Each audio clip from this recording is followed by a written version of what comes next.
Welcome, guys, back to the I Love Wrestling podcast. I'm your host, as always, Justin Woolwine, and today we're welcome with Mr. KJ Carter. How we doing, man? Going good. How about yourself, man? I'm blessed, excited to have you on. Something we've talked about for quite some time. We finally making it happen. So I'm glad to get you on here and talk about your success so far in this industry and where you'd like to go, my friend. hmm Before we dive in, would you like to shout out your social medias, upcoming events, things like that? yeah, on Instagram, I'm underscore KJ underscore Carter underscore. On Facebook, you can find me at Kieran Coleman, Kieran Coleman, Coleman. And yeah. So I always try to start at the same place here on ILWPOD. You know, we're all fans at heart. You had to stumble across wrestling at one point in time to even think about doing it. So when did you find professional wrestling? So I found wrestling like when I was at 2 or 3. My sister is actually the person that introduced me to wrestling. It was an episode of SmackDown. I don't remember what was going on, but I just remember she told me to come in her room and she showed me like it was an epic. I just remember the giant fist back when they had the giant fist. So yeah, she told me to come in her room. I watched SmackDown. And I literally just been watching ever since. So Okay, like two or I was like 2 or 3. who would you say were some of the people that you paid the most attention to growing up? So when I was a child, I was a huge John Cena fan. Like I loved John Cena. It sucks that like I'll be watching December 13th for sure. But like growing up, like I always seen John Cena as that guy. Like I liked Randy, Triple H and all them, but like John Cena was really the one that like stuck out to me the most. So how have you felt about his final run so far? Me personally, I think it could have been better, but I'm just glad they're just giving him something. Like I said, like December 13th, I'm gonna be there. I'm gonna be watching it all break down. I might cry this, that, and the third, but like overall, like it's yeah, it's there. It's there. I'm just happy to see him just get a farewell. Fair enough. I think the first couple moments for me, like him being in the Rumble and then him winning the Chamber, I think got me the most. And ever Mm. since, it's been kind of we're here, it's happening, and I don't think it's sunk in yet that we're running out of dates, but I think it's one of those things. Looking back on it, we'll all be glad we got it at least. Mm-hmm. Because I think it's not gonna hit anyone until you get the second to last date until you realize like, oh, we're only gonna see this guy in the ring one more time. Especially, I feel like because looking at the schedule for him, there's nothing in between Survivor Series and his last match. So I think that'll be when it's like, oh shoot, like at Survivor Series, I feel like whatever happens at the end of that for him, we'll all be like, okay, we only got one more, and it'll reach us. That's just how I'm feeling it's gonna work. Mm. But yeah, like I said, I'm just ready for December 13th. I literally just been watching every time they announce Cena's gonna be on this show. I try to watch it because it's like this is the last time. So for sure, I'm gonna be making sure I see John throughout these dates. Who do you think the last opponent will be? If I had to guess, because he's already kind of faced like all the legends in the company that are assigned to the company, everyone else is doing their own thing. I seen a lot of people saying it might be Gunther. I seen a lot of people say it might be Dom. Me personally, I think it would have been perfect if they would have just did AJ for his last opponent because AJ literally retires next year. So Yeah, I think it would have just been perfect for AJ to retire Cena. But me okay, personally, I have no clue. got you. I want it to be Braun Breaker. I feel like Braun Breaker would be really cool, but I could see them going down the Gunther or Dominic Mysterio route. Mm. Um, as far as like growing up goes for you, you know, a lot of wrestling fans around middle school or even high school will get away from wrestling and go, you know, do other sports, other things like that. Was that something you ever that happened to you? Oh no. When like growing up, I always knew like this is what I wanted to do. It was like John Cena made me like wrestling. And then further down the line, when I found out about because I didn't find out about like the indie stuff until like junior, like all my life, I was always WWE, WWE, WWE, TNA, like here and there. But it wasn't until like I like junior year I started to find out about like the indies, New Japan, this and all that. I'm like, oh, okay. There's outlets to all this. It's not just WWE. So yeah, I always knew this is what I wanted to do. I wanted to make a living out of this no matter what. What what indie like got you into searching out more independent wrestling? So I used to. There was this one clip. This is the clip. It was MVP. It was MVP, and I don't know who he was facing, but he was like it was two chairs. They were just like trading blows and stuff. And I'm like, oh, what is this? This isn't WWE. So now I started to like do my research. Now I really found about New Japan. I found about New Japan. And I started studying New Japan. I'm like, oh, okay, this is a new outlet. Then that led me to like a whole bunch of like GCW, Defy, Progress, all of that. Okay. Who were you looking at uh like superstar wise on the indies? Um, who really hooked me was Will Ospreay. Like I found when he used to do when he was doing Rev Pro, when he was doing Rev Pro, WCPW, like I was really focusing on him like a lot because that's how I found out about Bandito, Jeff Cobb, and all of them. Okay. So what led you to actually pursue it and start training? Well, what made me start pursuing because I always wanted to pursue like that was my plan. I got out of high school, I was going to pursue this, and the third. What made me really think about it is when because I saw there was this one match. Um it was Tommy End, aka Aleister Black versus Will Ospreay, and Mhm. Ospreay was literally like built like meat, like he was skinny. He wasn't skinny. He didn't have his like muscle at the time. I saw that, and I looked at the Ospreay now, and like he's jacked. He's doing this, that, and the third. So I'm like, okay, there's a chance for people like me out there that could actually like get far in this. How did you go about finding the right school? So it was before I graduated. It was like December, or like January, I guess.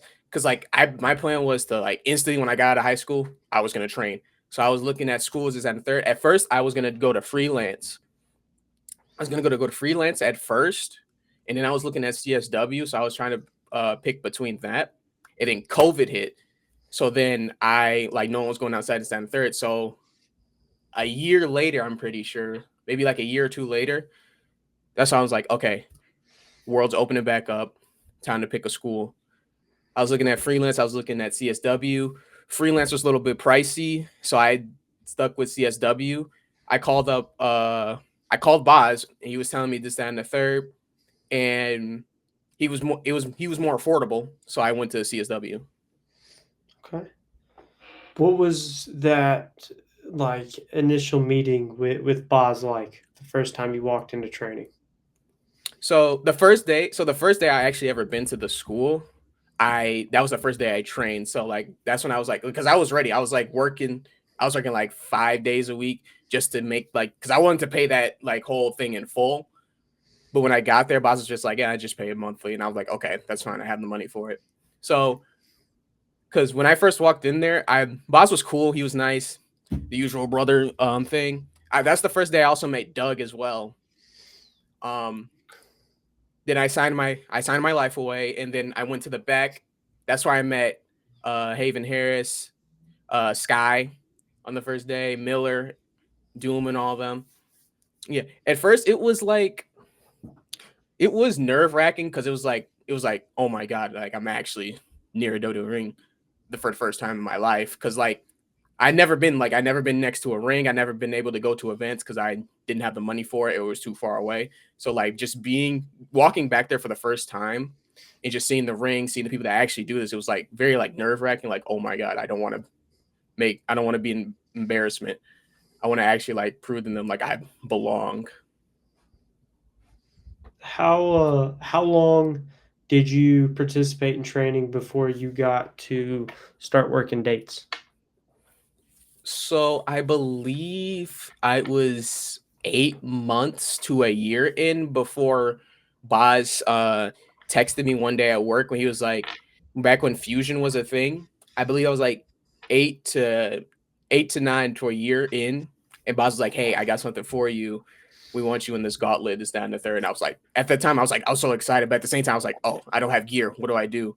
And then Boz tells me like, "Go get some kick pads, knee pads, this, that, and the third." And I'm like, "Okay, but I literally bought it literally that night." So because the show was next week, so I was like, "Okay, let's buy it now." I bought it, and then next Friday I was on Fusion for in a gauntlet against Doug. Against Doug. What does that first match look like for you? So it was just like because at first I didn't have a character, so I was given flying. If I remember, it was flying Brian O'Brien or something like that. And I was supposed to be this. I was supposed to be Irish or something. But yeah, that wasn't gonna last long. But like, just going like it felt honestly when I went out there, it kind of felt natural because I seen it for so long. Because I got in the ring like I didn't. The first like I'm surprised about is that I didn't mess up anything. That's what I'm really surprised about. I didn't mess up at all. That was my first time. Like that was my first time jumping off the top. That was my first time taking a power bomb. So yeah, it was definitely something. But I did get a lot of like positivity in the back. So When did you adapt the KJ Carter name? so I adapted the KJ card name because I wanted something that had my like actual initials like KJC because my middle name starts with a J, and then my first name I want like okay I was like thinking okay what's something that has KJC in it. I'm like KJ. You don't hear a lot of people named KJ, and then I'm thinking okay Carter. That kind of has a ring to it because at first I was gonna spell Carter with a K, but I'm like it doesn't fit the criteria, so I just spelled it with a C. Okay.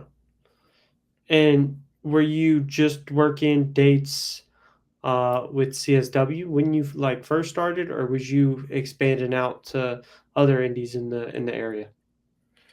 So at first, when I first started with CSW, I didn't know about any other indies. I didn't know about Galley. I didn't know about I forgot the other one, but I didn't know about Galley and all of them at all. I found out about other indies from the guys I was practicing with and like Boz.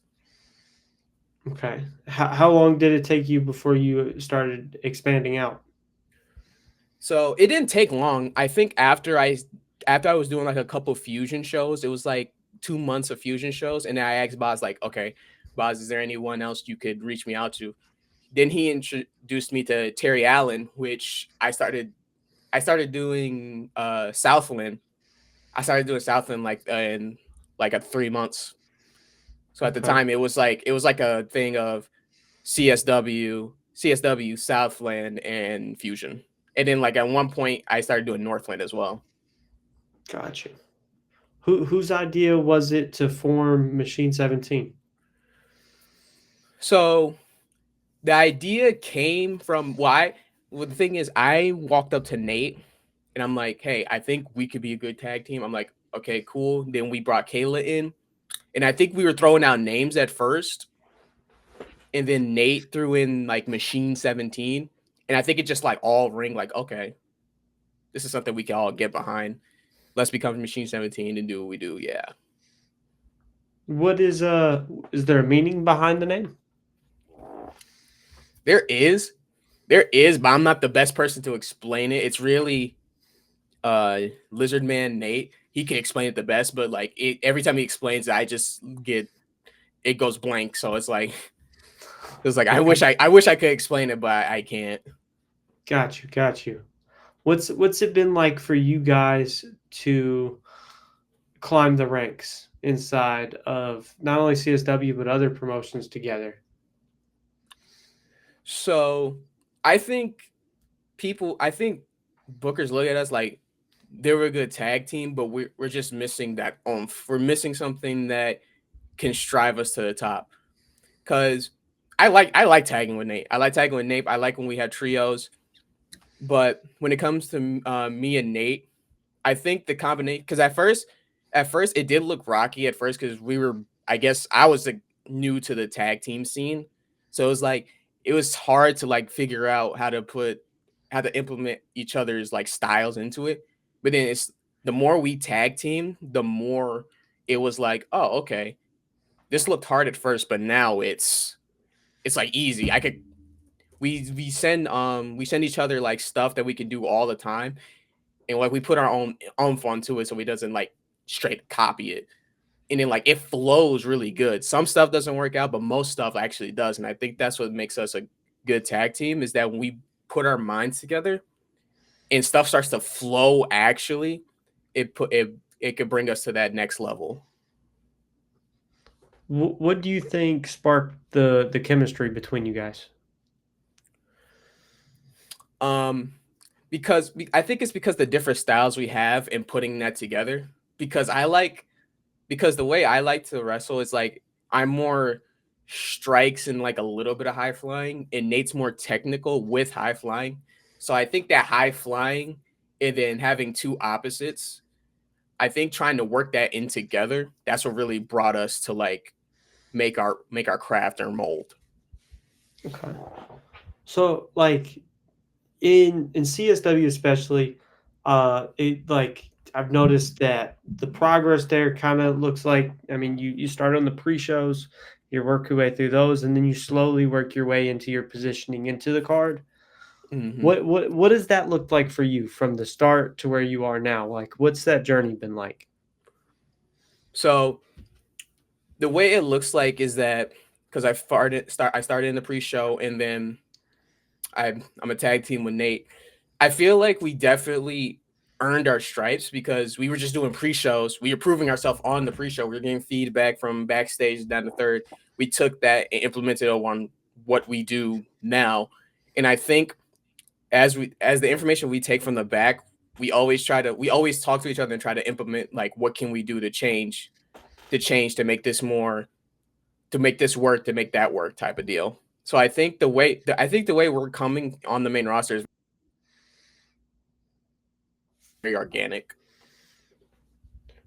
When did yourself and Nathan find out that you was going to be taking on the made men for the CSW tag team titles, and what was you able to learn from that experience?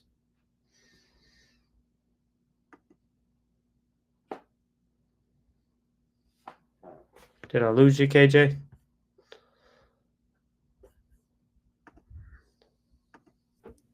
So when did you and Nathan find out that you'd be taking on the made men for the CSW tag titles, and what was that? Sorry, what was you able to learn from that experience? We found out we were gonna take on Boz and Bruss, I think the week of the show. Okay. And me and Nate were well, as soon as we found that out, me and Nate were coming up with stuff like, okay, what are we gonna do? How are we gonna beat them to stand the third? And what I could say, what I took from that, what I took from that match is that first off, Bruss he is a strong man. But not only that, it really shows like people will do anything to win, really. Mm-hmm. And like that was, and also that was like my first time. That was like my second time, I believe, I've been in the ring with Boz. And he's even though he's turned to the dark side or whatever, new tricks from like the generation ahead of him. Do like going into matchups, especially against guys that have helped train you or have helped mentor you, is that ever intimidating, or do you accept that challenge? I don't find it intimidating, kind of, because it's like I know them behind the scenes, so it's like okay, cool. I'm about to I'm wrestling my friend because I know how they are I know how they are in the back, but like sometimes it is nerve wracking because it's like you see them, they could do this, that, and the third, and it makes you question like, okay, can I match their speed? Can I match the hype that they're getting, this, that, and the third? So I will say it is kind of intimidating, but at the same time, it's not because you know the person, because there's a difference between the person and the wrestler. And you don't want to you're friends with the person in the back, but then you don't want to disappoint the wrestler that's out there right now. Okay. What is it like for you facing somebody with so much experience? Is that something like, especially somebody like Boz? Boz has probably 20 years plus experience on you in the business. Is that something that going in is challenging at all? Trying to figure out how to work together, or is it just one of those let me shut up and listen kind of thing? It's yeah, it's kind of more of just listening because that's really all you got to do when you're in like a ring with someone that's been there for like 20, that's been doing this for like 20, 30 plus. Just listen. Like they'll let you get your stuff in. You just got to listen to what they want you to do because they have the more experience. It's not really intimidating. It's more of like it's kind of like a learning process as well because you can learn something in that quick second that you didn't know. So you've also like we've talked about you facing Boz. On the other hand, at Ultimate Combat Gauntlet, you've got to take on Axel Rico, who also Mhm. does a little bit of training at CSW. Was that a different experience than wrestling Boz? I will say yeah because the different styles. Okay. Because Boz, even though he's like older now, he probably wrestles way different from when he was like my age. And Axel's not too far from my age, so it's like okay, it was like fighting someone like Jack, Eddie, Ralph, or something. But I did learn. Like I always learn from someone that's been in the business longer. It's always I feel like it's always a learning process. So I feel like there is difference, but it's the same learning curve. Okay. You brought up Axel's style. What's it like for you? You know, wrestling those different styles. So, like, with Boz, it's probably a more traditional American style. Get in the ring with somebody like Axel Rico, you're looking at a more technical lucha libre based wrestling. Like, what's it like for you to adapt to those styles and try to compete with those? So I will say the lucha style of things is like way faster than what Boz teaches us or whatever. Because Boz is more traditional American, blah blah. But when it comes to like wrestling like luchas and axle or whatever, it's more of a fast pace and knowing what you're doing. A lot of basing and stuff. I really like it because I went to galley practice Thursday and like I've seen the way they train, I've seen the way they do, and I like it because it's like it's something different. It's something different because it's nothing I never experienced before. So it's like I like it. I like that it's different. It wants me to. It makes me want to train more in that style. Okay. So, like, wrestling at these promotions that are predominantly lucha based, and then maybe even going to some galley practices, does it make you consider trying to adapt more of that style? Yeah, it really does because I want to because they showed me at Galley they showed me stuff that I didn't know I could do. Like I tried at Galley, I tried stuff I didn't know I had the physical ability to do. But yeah, because now that know how to do it, I'm gonna try it at these other promotions, and I'm gonna try to start going to Galley like consistently so I can learn more. I've noticed also, like, at CSW, there is a lot of you guys around the same age, all pre- predominantly going to the same companies. Is it ever fun or interesting watching these other people that you've grown with go to these places and learn the same things you are at the same time? Yeah, it actually because I find a lot of the people that I've trained with, I like to watch their matches because they sometimes they do stuff I've never seen before. So I'm like, oh, okay, that's pretty cool. Or they'll do something, they'll come in the back and they'll be like, I learned this from da da da. I'm like, okay, so then that gives me the opportunity to like do my research on whatever they trained on, that type of stuff. Okay. What are some promotions in the area that you haven't got the chance to work for yet, but you'd like to? Um, I will say when Dreamwave comes around, I would like to do Dreamwave. What else? I think is Black Label Pro. Is that Yeah, Chicago? Well, it's northern Indiana. Sometimes they pop into Chicago. I think it just depends. They kind of travel a little bit. Okay, I would like to do that, and I would like to do AAW because I went to their last two to three shows, and Okay. I got to know the people in the back. But I would like to AAW is definitely something that I would really like to do for sure. Not like my number one. Definitely. I know, like, if we're looking at the Chicago scene, I mean, I always say that CSW is probably number one. If Hmm. not neck and neck would be a number one. But up there's also you got freelance and AAW. They've been around forever. So like if you're in the Chicago area, those are probably the three. That and then Galley probably are the three or four main Chicago area shows that you're going to want to get onto. Have you Hmm. got to be on those other shows like freelance or I know you've been on Galley and CSW. Hmm. I never got to be on freelance, and I've done like some backstage stuff for AAW, but freelance is somewhere I never got to actually go towards. Okay. Is that somewhere you'd like to try?